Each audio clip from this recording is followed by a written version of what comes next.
अपना टॉपिक है आईसी 723 की आंतरिक संरचना। हमने पहले पढ़ लिया था कि आईसी के कितनी पिन्स होती है, आईसी 723 की पिन्स कितनी होती है, किस पिन का क्या फंक्शन होता है, क्या कार्य होता है, इनपुट के लिए कौन सी पिन यूज होगी, आउटपुट के लिए कौन सी पिन यूज होगी और फिर किस प्रकार से ये वर्क करती है। आज है आईसी 723 की आंतरिक संरचना। आंतरिक संरचना से मतलब है कि इसके अंदर जो लगे होते हैं कंपोनेंट्स, एक आईसी होती है वो इंटीग्रेटेड सर्किट होता है, यानी इसमें बहुत सारे कैपेसिटर्स, रेजिस्टेंस, ट्रांजिस्टर्स काफ़ी यूज किए जाते हैं और इन सबको मिला के बनता है आईसी। तो इसके अंदर कौन कौन से कंपोनेंट्स हम काम में लेते हैं और उनका क्या क्या फंक्शन होता है उसके बारे में बात करते हैं। पहला धारा लिमिटर ट्रांजिस्टर। धारा लिमिटर ट्रांजिस्टर का मतलब है कि ट्रांजिस्टर परिपथ में प्रयुक्त जो प्रतिरोध होता है उसमें वोल्टेज ड्रॉप को सेंस करता है और परिपथ में शॉर्ट सर्किट होने की स्थिति में ट्रांजिस्टर धारा लिमिटर की भांति व्यवहार करता है, यानी धारा को लिमिट करने का काम करता है। जब शॉर्ट सर्किट हो जाता है तो ये इस प्रकार से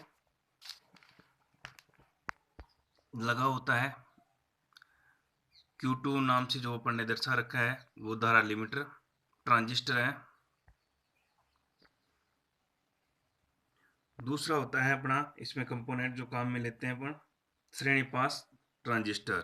दूसरा जो देख रहे हैं Q1 जो श्रेणी पास ट्रांजिस्टर है, और ये जो Q1 होता है ये ट्रांजिस्टर आउटपुट पर जो रेगुलेटेड वोल्टेज प्रदान करने का कार्य करता है और इसका जो संग्राहक सिरा होता है यानी कलेक्टर जो होता है इसका, वो अनियमित इनपुट सप्लाई से जुड़ा रहता है। कलेक्टर सिरा जो होता है वो अनियमित इनपुट से जुड़ा रहता है।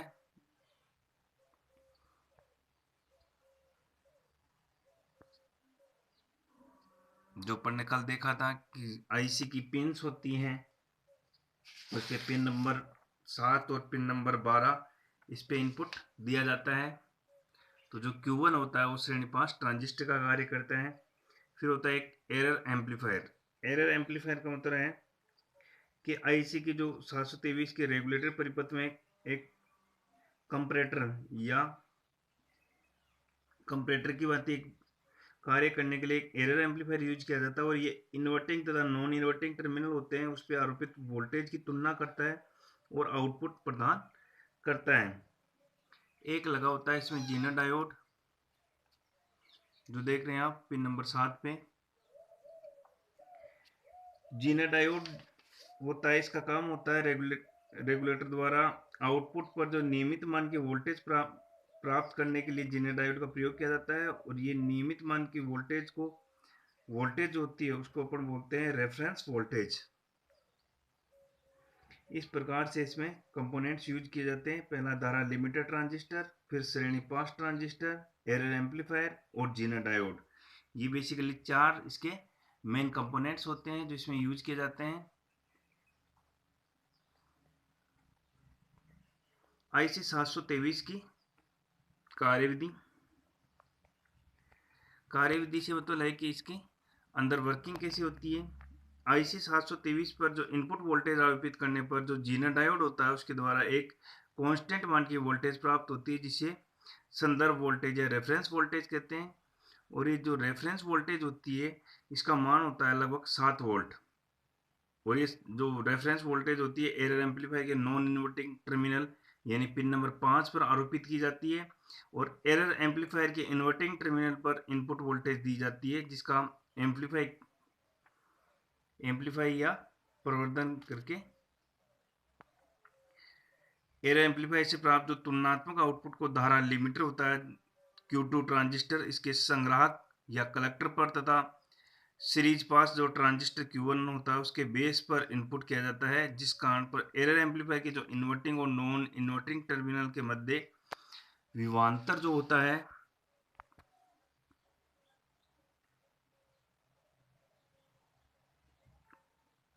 आउट जो इन्वर्टिंग और नॉन इन्वर्टिंग के मध्य जो विभवांतर का मान कम हो जाता है तब आउटपुट वोल्टेज स्थिर बनी रहती है। इस प्रकार से इस सूक्ष्मता से रेगुलेटेड आउटपुट वोल्टेज प्रदान करता है। इस रेगुलेटर के लिए सप्लाई वोल्टेज कम से कम 3 वोल्ट से अधिक होना चाहिए, यानी 3 वोल्ट से अगर कम वोल्टेज अपन इसको देंगे तो ये जो रिफिल बचता है आउटपुट में उसको अलग नहीं कर पाएगा, जो अपने को आउटपुट वोल्टेज जो प्राप्त होगा उसमें रिफिल भी होगा। तो इस प्रकार से इसके लिए कम से कम 3 वोल्ट से ऊपर की धाराएं हम काम में लेते हैं। IC 723 के गुण। IC 723 के गुण, सबसे अच्छा गुण तो यही है कि ये पॉजिटिव और नेगेटिव दोनों के लिए यूज हो सकता है, यानी धनात्मक और ऋणात्मक दोनों वोल्टेज के लिए काम में इसको ले सकते हैं। तो पहला तो गुण इसका यही होता है। दूसरा होता है कि यह IC रेगुलेटर होता है, सूक्ष्मता से रेगुलेटेड वोल्टेज प्रदान करता है। सूक्ष्मता से मतलब है कि जो वोल्टेज रेगुलेशन होता है इसमें जो रिपिल होता है वो बिल्कुल ही हटा दिया जाता है, लगभग न के बराबर होता है। लेकिन सबसे बड़ी कंडीशन ये है कि जो वोल्टेज अपन अप्लाई कर रहे हो 3 वोल्ट से अधिक का होना चाहिए। अगर 3 वोल्ट से कम का अगर वोल्टेज होगा तो उसमें अपने को आउटपुट में रिपिल प्राप्त होंगे। दूसरा होता है संदर्भ वोल्टेज होता है तथा प्रतिरोध होता है। R1 और R2 के मान में परिवर्तन करके हम वांछनीय जो रेगुलेटेड डीसी है वोल्टेज वो प्राप्त की जा सकती है।